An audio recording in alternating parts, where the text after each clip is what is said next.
Hello students, I really wish you all people are fine. Today chapter number 3, topic number 3.4, Avogadro's law. और आज का topic जो है वो बड़ा इंटरेस्टिंग इम्पॉर्टेंट टॉपिक है। एवोगैड्रो के बारे में आप जानते ही होंगे, he was an incredible scientist, belong to a royal family and he just gave an idea about the number of particles, but he also gave out the idea of number of particles in a gases. कैसे? Avogadro's laws कहता है कि अगर हमारे पास gases का volume equal है तो उनमें पार्टिकल्स भी इक्वल होंगे। यानी फॉर एग्जांपल अगर हम ये बात करें कि we got a cylinders, like we got some cylinders, cylinder number 1, cylinder number 2, cylinder number 3, cylinder number 4, I don't know, you can make any cylinders.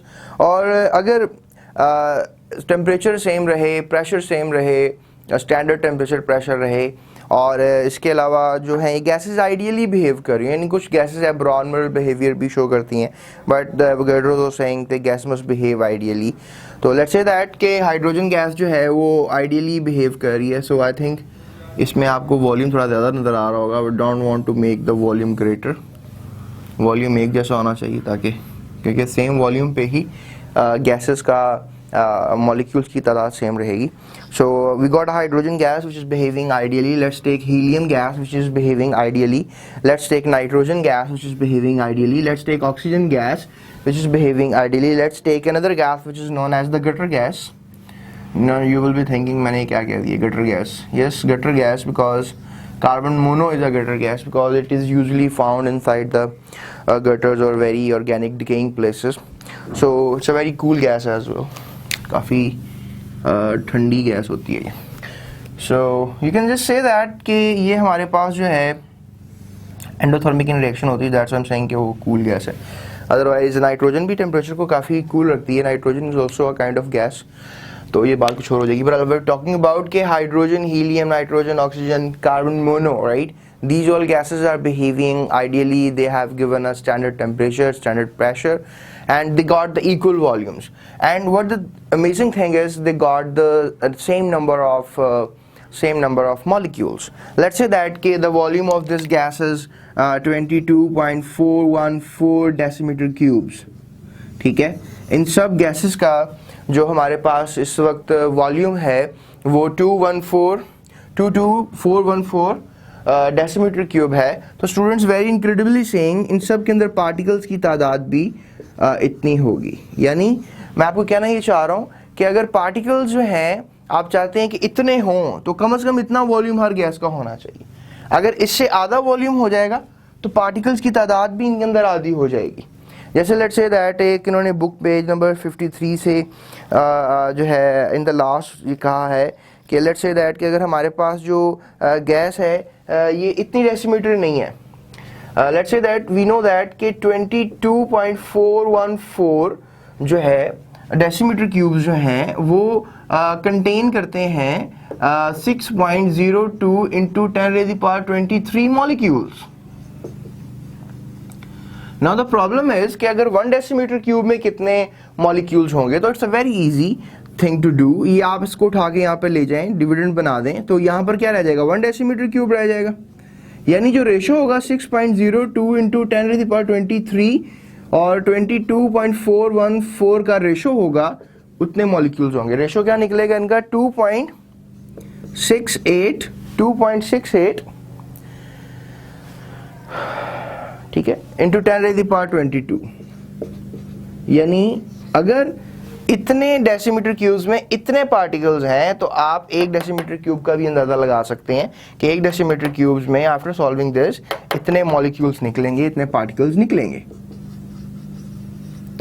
So that's an incredible way to calculate it and that is just because of Avogadro's law. और अगर हमें volume का ये ना पता हो तो it's quite difficult for us. No doubt 1 decimeter cube hydrogen at standard temperature weighs approximately something like 0.0899 grams. अब इसका जो वजन है 0.0899 ग्राम्स, ठीक है, इतना अब इसका वजन है 1 डेसीमीटर क्यूब अगर होगा ठीक है, 1 डेसीमीटर क्यूब अगर होगा, यानी वी आर नॉट सेइंग कितने decimetre cube, only 1 decimetre cube.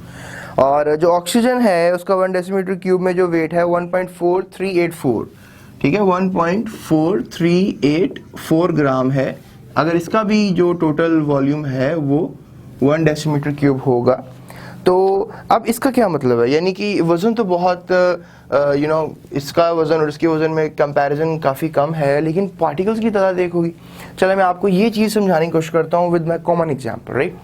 जैसे आप लेट्स से दैट हमारे पास 12 ट्रक हैं, ठीक है, कितने ट्रक हैं, 12 ट्रक हैं, वी गॉट 12 एग्स।